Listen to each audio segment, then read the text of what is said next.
Trump's latest trade war gambit is blowing up in his face, and Canada's indigenous communities are making sure he knows it.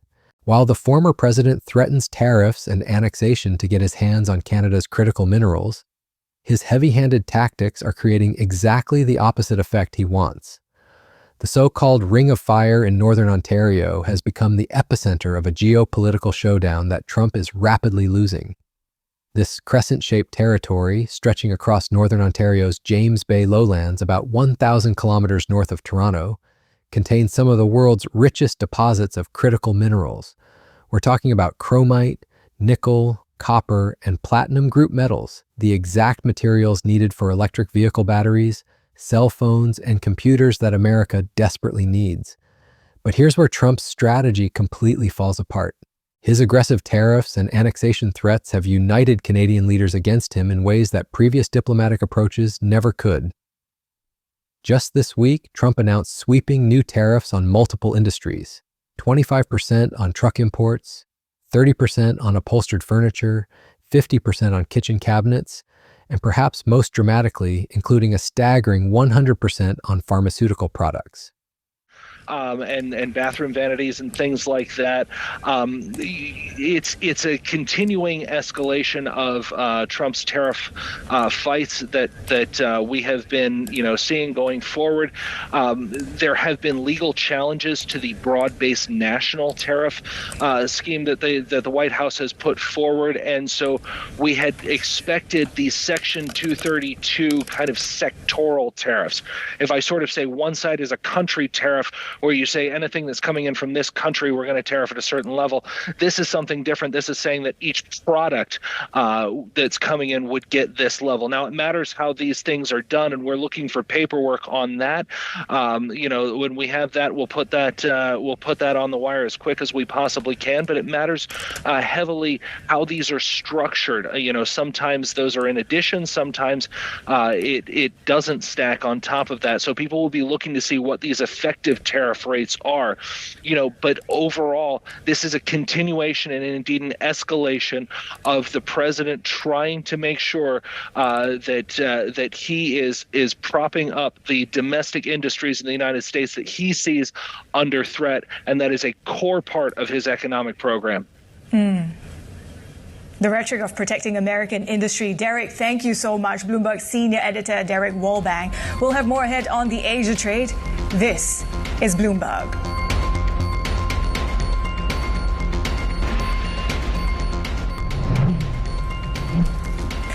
President Lee Jae-myung of South Korea has announced that the government is moving to open its foreign exchange market on a 24-hour.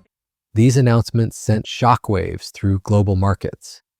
Trump's message was clear. Foreign companies must build their manufacturing facilities on American soil, unless they're building plants in America. 100% tariff on any patented drugs coming into the U.S. effective October 1st. He's left room for exemptions if the company producing the drug is building a plant in the U.S. For more, I'm joined by Bloomberg's Brendan Murray, who tracks global trade. Brendan, what more details will we be looking for out of these tariffs? The president also announcing duties, of course, on heavy trucks and kitchen cabinets. What is the thinking behind all of this?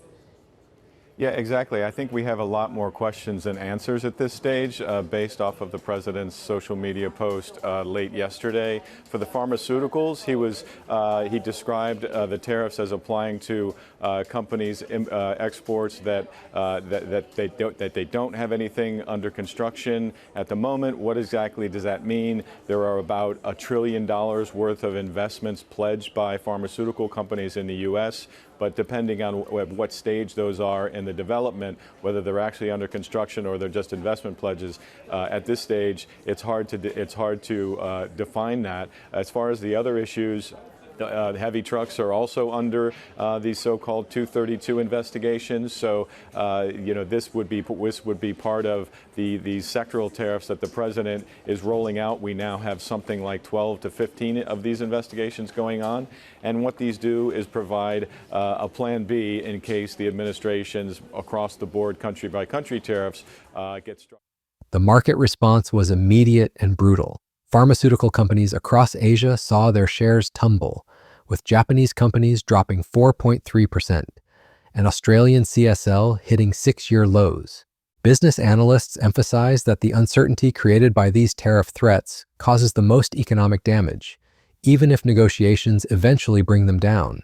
It's the uncertainty that's the real problem from these kinds of announcements. I mean, the trend has been that those tariffs will come down. That's what a lot of analysts are saying. But in the meantime, it's that uncertainty that can really weigh on share prices and cause the most damage. Indeed, and it could, of course, just be the opening of a negotiation rather than a final word. Let's look at some of those other categories. An interesting collection: 50% on kitchen cabinets, 30% on upholstered furniture, 25% on heavy goods vehicles. Why do we know? This pattern of aggressive trade tactics extends to Trump's approach with Canada's minerals. Prime Minister Mark Carney didn't mince words when he declared that U.S.-Canada relations have hit a rupture, not just a transition. This isn't some temporary diplomatic spat, it's a fundamental shift in how Canada views its relationship with its southern neighbor. The numbers tell the story of Trump's miscalculation. Canada exports $38 billion in minerals to the United States annually. That's 2/3 of Canada's total mineral exports. Trump's 25% tariffs on most Canadian goods, with a slightly lower 10% rate on energy materials, including critical minerals, reveal just how dependent America really is on Canadian resources. If the U.S. didn't desperately need these materials, Trump would have slapped the full 25% tariff on them too. But the real genius of Canada's response lies in how Indigenous communities are turning Trump's aggression into leverage for their own rights. Saul Mamakwa, an Indigenous member of Ontario's provincial parliament, represents a constituency roughly the size of Italy that includes the Ring of Fire. His community has known for generations that governments would eventually come for their mineral-rich lands, but they're not rolling over for Trump's demands. Mamakwa's message is crystal clear. These lands are not for sale, and any development must respect Indigenous rights and treaties.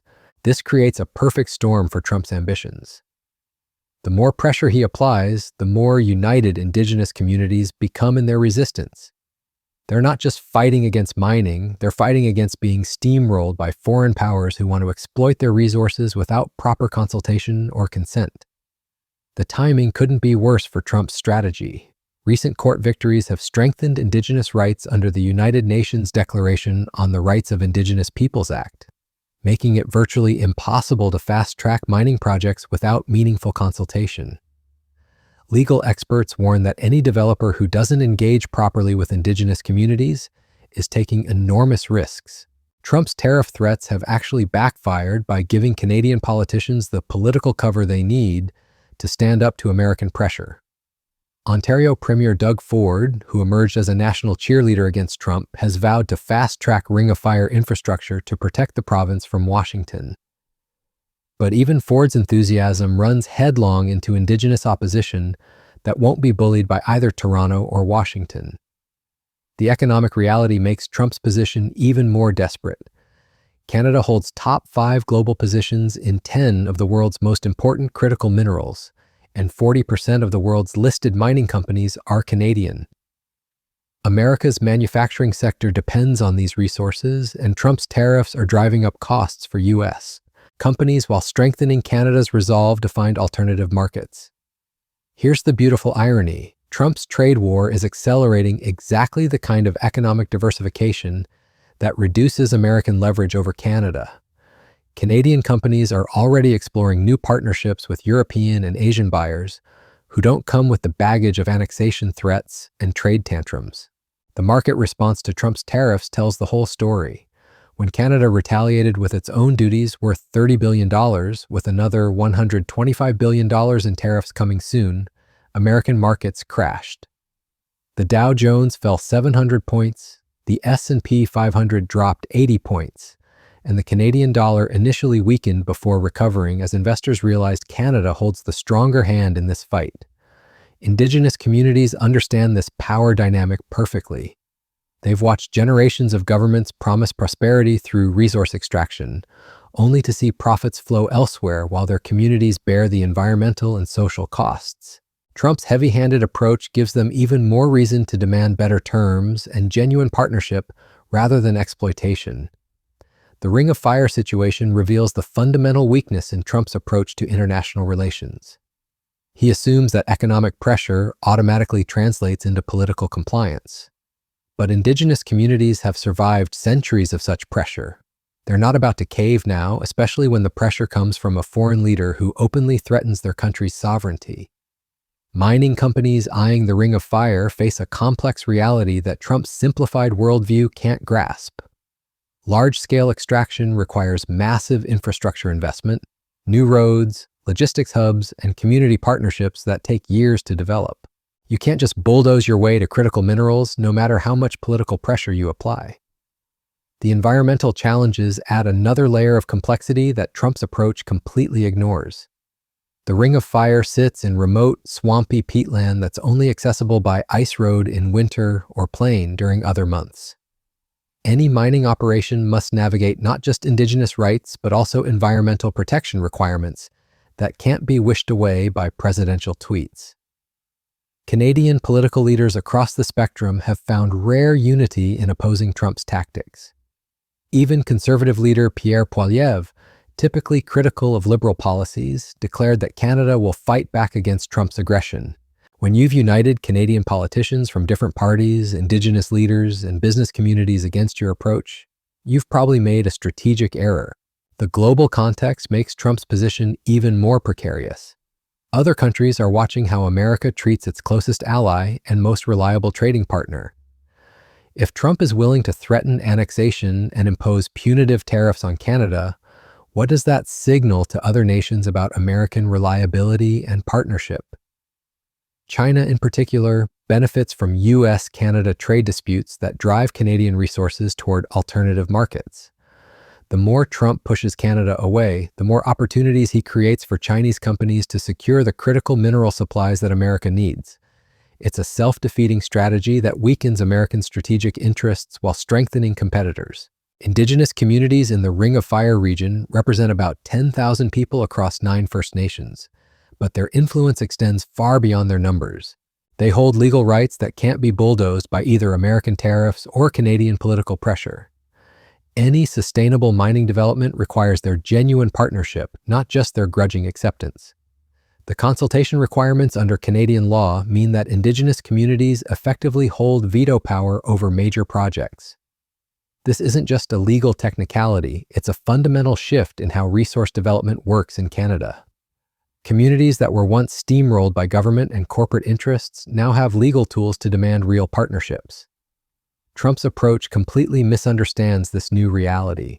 His transactional worldview assumes that enough economic pressure will override legal and constitutional protections. But Canadian courts have consistently strengthened Indigenous rights, not weakened them. The recent precedent-setting court victories make it even harder for governments to fast-track projects without proper consultation. The irony is that respectful partnership with Indigenous communities could actually accelerate mining development in ways that Trump's pressure tactics never could.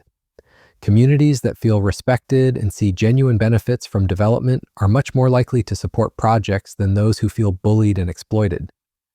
But building those relationships takes time, patience, and genuine respect, qualities that Trump's approach completely lacks. His demand for immediate results conflicts with the careful relationship building that successful mining projects require.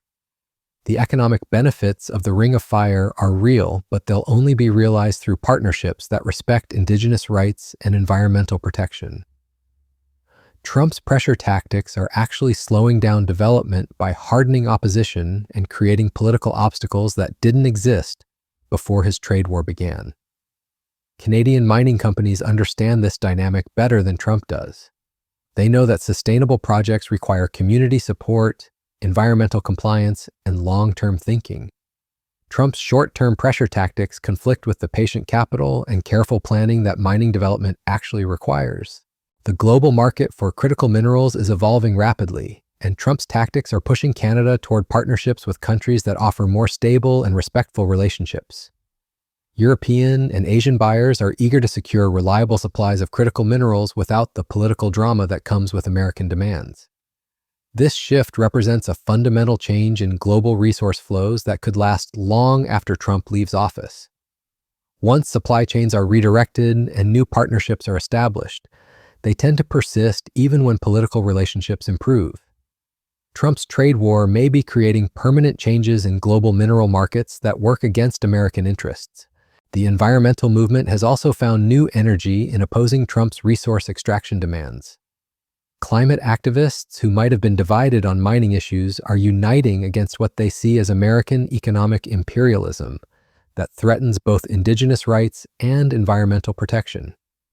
This coalition of indigenous communities, environmental groups, and Canadian nationalists creates a formidable opposition to Trump's mining ambitions. It's a political alliance that transcends traditional left-right divisions and focuses on sovereignty and self-determination. The international legal implications of Trump's approach are also problematic. His annexation threats and trade pressure tactics violate multiple international agreements and norms. This gives Canada and Indigenous communities additional legal tools to resist American pressure and seek international support for their positions. The United Nations Declaration on the Rights of Indigenous Peoples provides a framework for international support that Indigenous communities are increasingly using to resist unwanted development. Trump's approach puts the United States on the wrong side of international law and human rights norms. The long-term consequences of Trump's strategy extend far beyond the Ring of Fire. His willingness to threaten America's closest ally over resource access sends a message to other countries about American reliability and respect for sovereignty. This could accelerate the global shift away from American economic dominance that's already underway. Countries that might have looked to America for leadership in critical mineral development are now exploring alternatives that don't come with the political risks of dealing with an unpredictable American administration. Trump's tactics are literally driving away the partnerships that America needs to secure its resource supplies. The Ring of Fire represents more than just mineral deposits. It's become a symbol of the clash between old-style resource extraction and new models of development that respect indigenous rights and environmental protection. Trump's approach represents the old model, while indigenous communities and Canadian leaders are pioneering new approaches that could become the global standard. This shift has implications far beyond Canada's borders. If indigenous communities can successfully resist American pressure and demand genuine partnership in resource development, it sets a precedent for indigenous communities worldwide who face similar pressures from extractive industries and foreign powers. The outcome of this confrontation will be watched closely by indigenous communities and resource-rich nations around the world. Trump's failure to understand this broader context makes his strategy even more counterproductive.